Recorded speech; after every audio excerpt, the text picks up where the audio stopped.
Gale. Wartime tragedy, royal relations, and why you could be knocking on the door of number 10. Welcome to Find Your Family. I never had a dream come true till the day that I found you. Even though I pretend that I've moved on, a part of me will always be with you. Tonight, Tony Blair's music hall past and the relations he never knew he had. Should you be expecting an invite to the Queen Mum's big day, you might just be family. And the tragic tale from the true story that provides the backdrop for this Hollywood movie.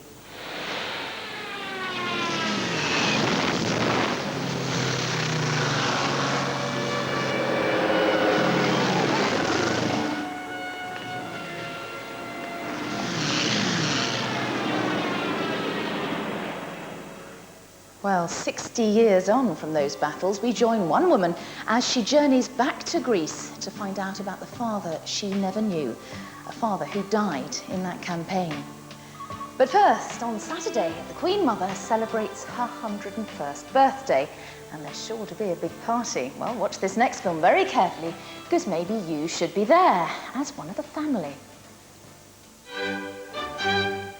The nation's favourite grandmother was born Elizabeth Angela Marguerite Bowes Lyon on the 4th of August 1900 and began life as a commoner. Humble roots which make it possible to relate ordinary and extraordinary people to Her Majesty.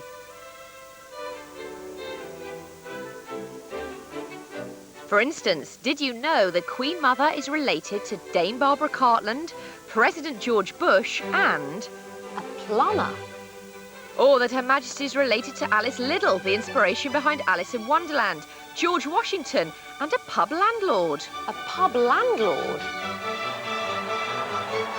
The Queen Mother's common ancestry allows genealogists to link ordinary people like you and me to the royal family. One such example, discovered by Find Your Family, links Her Majesty to an 18th century plumber by the name of John Walsh. Around the time of King George III's coronation, a London plumber named Walsh was summoned by a gentleman called George Carpenter to go to his family house near St Albans to do some plumbing work. And Mr Walsh took his 18-year-old daughter with him. I mean, goodness knows why, but that's what happened. And as history has it, the young daughter married the gentleman, married Mr Carpenter, who was a good 40 years older than her.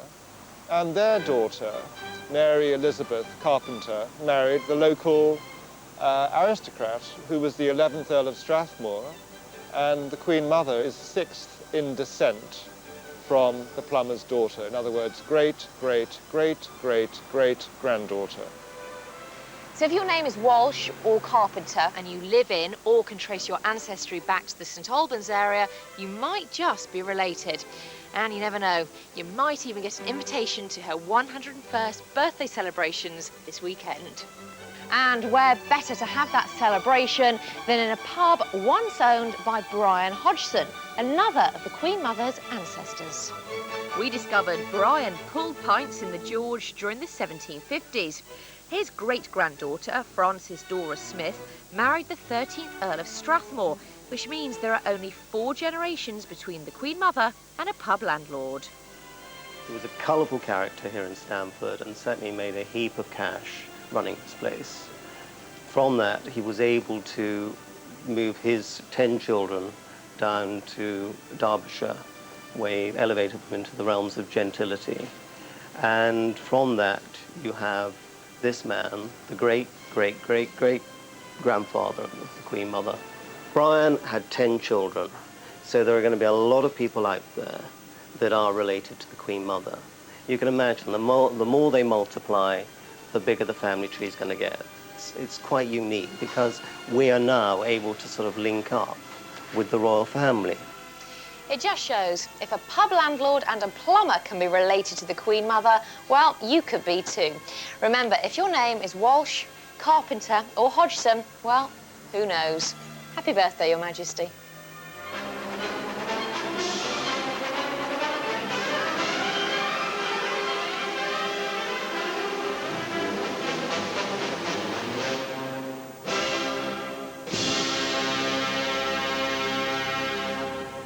you've been to see Captain Corelli's Mandolin at the cinema this summer, it's a love story set against the horrors of the Greek campaign during the Second World War, where thousands died.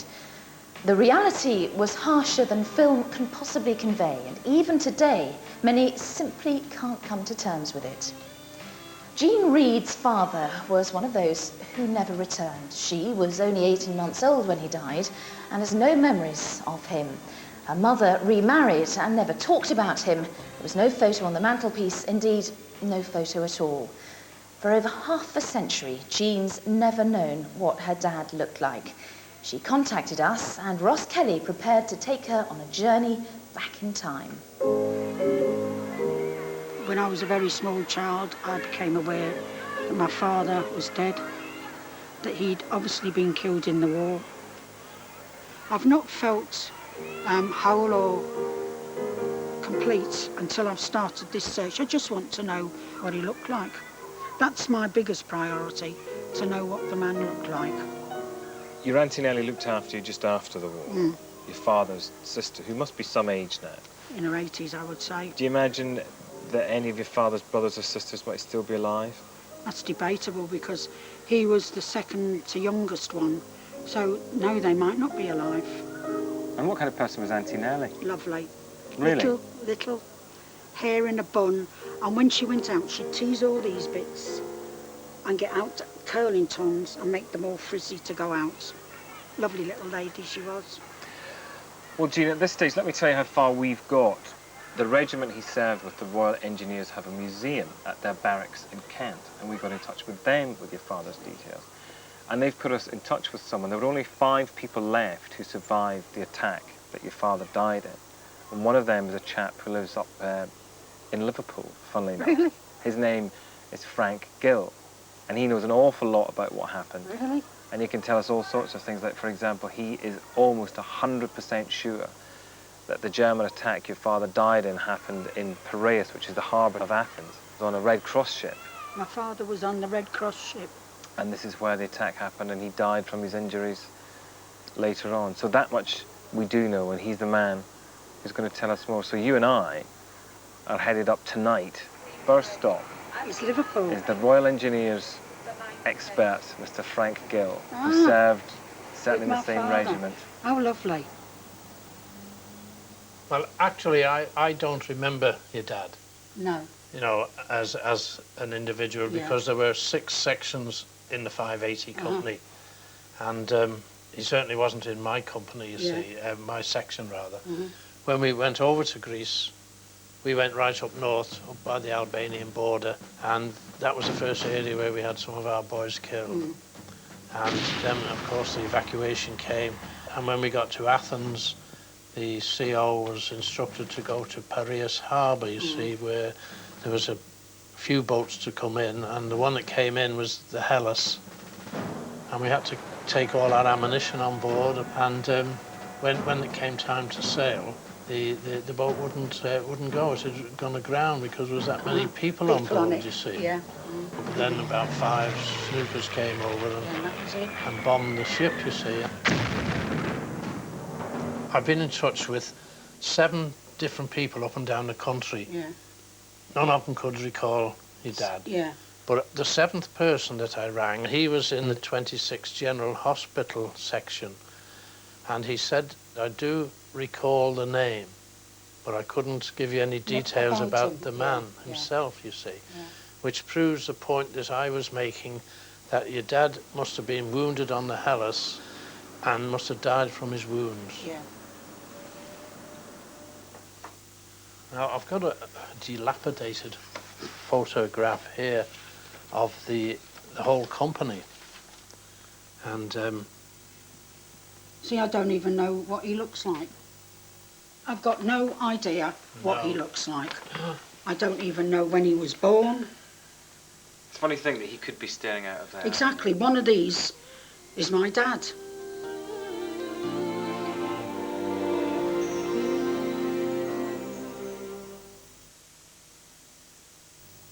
Right, one pizza finger and a chocolate here. Take that. What's happening? And that. And that. What is wrong with you? And that. Orbit now in new Sweetman pallets.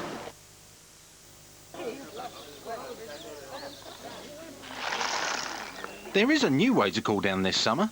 McDonald's delicious chicken tikka McSalad shaker. C2C rail to Adventure Island, Southend.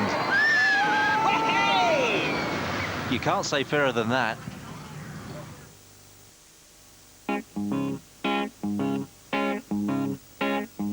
What a day for a daydream.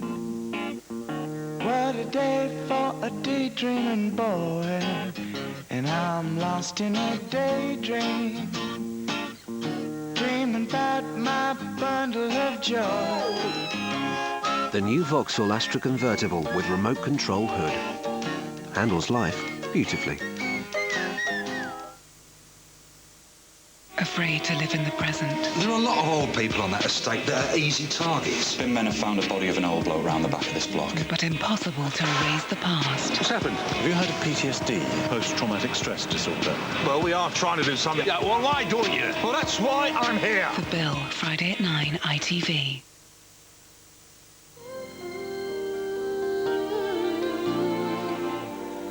Before the break, we were with Jean as she hunted for a photograph of the father she never knew. He died in battle in Greece in 1941, and as the family had no pictures of him, she had absolutely no idea what he looked like. Until now, that is, because Find Your Family found a tattered and torn regimental photograph, which we decided to have restored. After studying army records, we felt pretty sure the photo included Jean's father. The regiment, the 580th Lancashire Royal Engineers, didn't survive the campaign. Decimated in Greece, they were disbanded within 6 months of this photo being taken. 268 optimistic young faces for whom history had written a particularly cruel script, among them Jean's dad. But which one was he? Our trail led us to Darlington. Jean, now the reason we've brought you here, this is Darlington's lovely old library, is because based on the information which you gave us about your father's brothers, that was Richard and Arthur and Walter Calvert, we did a search and sadly came up with nothing and discovered that all three of them had passed on. Oh, it's a shame. What we then did, of course, was concentrate on your father's sister, your beloved Auntie Nellie, who we knew you'd stayed with in Darlington, right here, in about 48, 49. Yeah, just when I was 10, just before the 11 plus. Jean, you didn't know your Auntie Nellie's married name, which is why it was difficult to find her, but you did remember when you stayed with her here in Darlington, her address. That's right. Which was, as you've told us, High Northgate, and it was number? 103. Number 103. So we found, this is the electoral roll for Darlington of the time you were here, 48, 49. And for that year, at that address, we find a Robert Walton, a Sarah Walton, and someone with the surname Calvert, which is your father's surname, Richard Calvert. Could very well be his brother. So we rang every single Robert Walton in Darlington to see if any of them had lived at 103. No joy, none of them had. We then rang every Sarah Walton we could find to ask them if they'd lived at number 103. What we found was a lady called Sarah Eleanor Walton, known as Nellie. Well, nice, yes. Well, we spoke to her. She's 92. Really? Oh, still alive. She's still alive. Oh, she's in your Auntie Nellie. Good. Lovely. I'm going to take you to see her. Oh, please. And she's looking forward to seeing you. Yeah, please. Pleased to meet you. Pleased to meet you and all. Want to see me, Mum? Yeah. I can see my brother Eddie in you. Can you? Wow. Hello, Jean. Hello, Jean. Auntie Nellie. After all this time. I know. It's lovely to see you again. Yeah. Really lovely. Yeah. Now sit down. Yeah, absolutely. It's taken a long time to find you. I didn't remember your married name. You couldn't remember it? No, that's why I've had a job with their help to find you. Yeah. Walton. Yeah. Thought it was a common enough name. You could No. Well, I didn't remember it from when I was you're up only, here. you're only I was little. only, what, 9 or 10 then, wasn't I? You couldn't be any more. No, because I remember the 11 plus being spoken of. That must have been me, at roughly Oh, have some good further back than that. Have you? Yes. Of me? Yes. I don't remember photographs being taken. This is me. That's you. Good grief. There you are, Mum. That's your dad. Really? This is what I've been looking for. And that's Vin. Have you never seen your dad? No. No, Mum didn't want to talk about him. When she remarried, on the advice of a female relative, one of her aunts, I believe, get rid of everything, which is cruel. It is cruel. Cruel. So I've grown up all my life never having a man I could call Dad. No. And it's Now taken you till have. I'm this Now age you have. to find out. Yeah.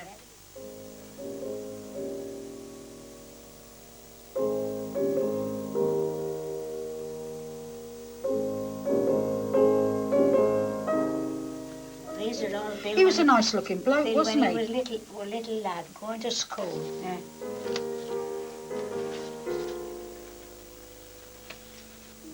These are lovely. Yes, well, you can have these. And there's his birth certificate. I didn't even know when he was born, do you know now, that? now you do. That's the original. The original. It's Yeah. not a copy. That's the original. May. He was born in Carlton, Manchester. Really? Yes. In 1915. Come on, tell us, what was he like? Oh, Bill? Yeah. He was a proper tearaway. He had a song at Bill. No. Something, just Molly and me and Baby Makes Three. Yeah. To my blue heaven. He was always singing that. Yeah. He had a nice voice. And baby makes free. You don't know what this means to me, do you know Oh, I that? do. We're happy in my Yeah, oh, he was a smashing lad. He was. I wish I'd have known him. I wish you had known him. Yeah, I do. Yes, I wish you had. I wish I had known him a bit better. Better, than I. yeah. Yeah. It's lovely to see you. So, Find Your Family had found Aunt Nellie and given Jean her first image of her father. But there was one more search and journey. We found that Bill had been buried in a war cemetery in Athens. It was time for me to step out because for Jean it was to be a very personal pilgrimage. This is the closest up to now that I've been to my father. Just the thought that he might have walked or ran, or if he was injured, carried on a stretcher from here. Just one more step into being as close as I'll ever be to him, which unfortunately is his grave. Until yesterday, I didn't even know, as you know, what my father looked like. And now to know it, it's sort of putting me at peace. But I still want to know the rest of it, where he's buried, and that will put the finishing touches to it. Yeah.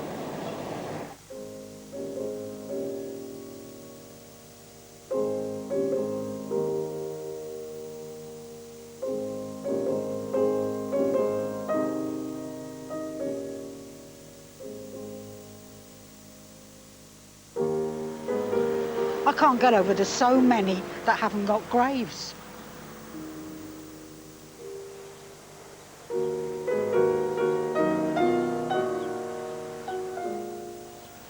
It's a lovely monument, but nevertheless it's very sad. Very sad.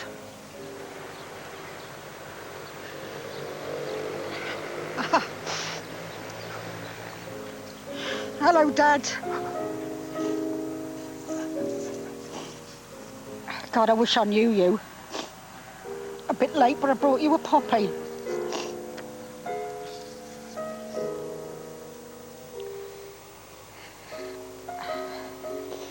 Our lives would have been different had he not been here.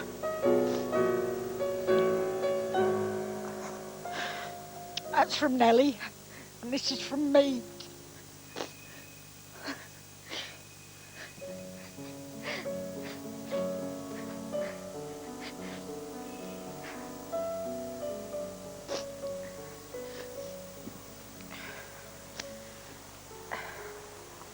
I couldn't do this until after Mum died, and I'm glad I came.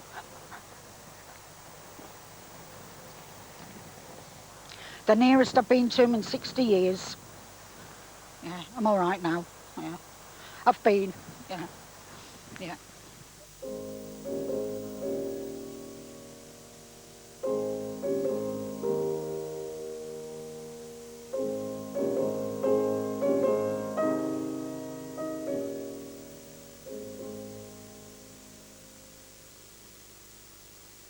the forgotten campaign, but Jean can't forget. I never had a dream come true.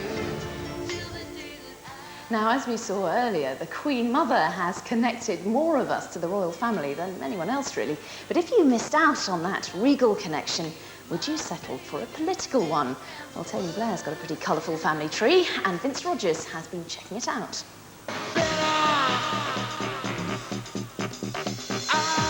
To find out more about Tony Blair's family history, you don't look for Blairs. Oh no, far too obvious. You look for Parsons.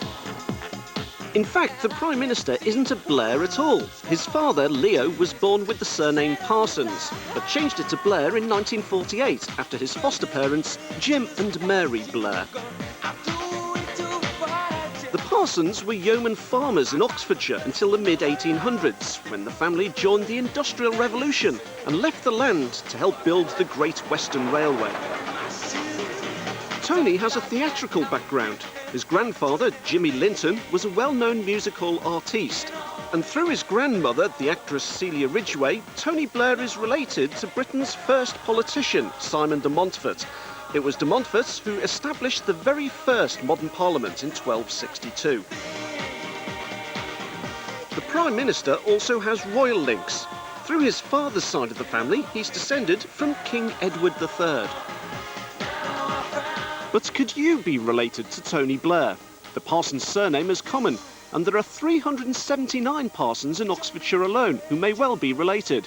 But it's not just Parsons. People with the names Bridson, Lipsett, Ridgway and Corskadden may be knocking on the door of number 10. I found a bloke who works for a computer company here in Kingston upon Thames, and he's got no idea that he's related to the Prime Minister. His name is Tim Parsons, and he's Tony Blair's third cousin. Now, I happen to know that he's working in this building right now, so let's go and find him. Barge in and meeting Tim Parsons. Anybody? That'll be you, isn't it? Hello. Hello, I'm Vince. Pleased to meet you. I'm from ITV's Find Your Family. How are you? Mind if I just sit down here? Are they your notes? Sorry about that. No. I've got a rather personal question to ask you. How did you vote in the general election? That's private. Oh, is it? OK, well, a little birdie told me, well, I'm not going to reveal it, but you lost rather badly. Let's leave it like that. Yeah. Now then, we've been doing a bit of research, right, and we've discovered that your great-great-grandfather, who's called Mark Parsons, that's right, yes, is also the great-great-grandfather of Prime Minister Tony Blair, which means you are Tony Blair's third cousin. Oh, crikey. Oh, no. How do you feel about that? Terrible. Here's your certificates. Look at this. That is you. Yeah. That is Tony Blair. You are third cousins. Oh, good. Tim Parsons is Tony Blair's third cousin. That is worth a round of applause. Yeah. And that's it for this week. Don't forget, if you need our help, details are coming up in just a moment. And there's also our website at www.itv-findyourfamily.co.uk. See you next week. Bye-bye.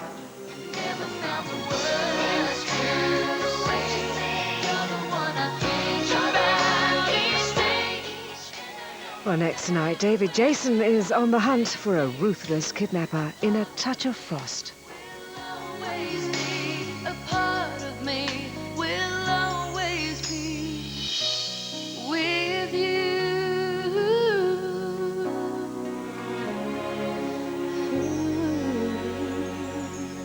For a booklet giving more information about genealogy and how to trace a relative, send an A4 self-addressed envelope to Find Your Family, Box 2000, Birmingham, B1 2JY.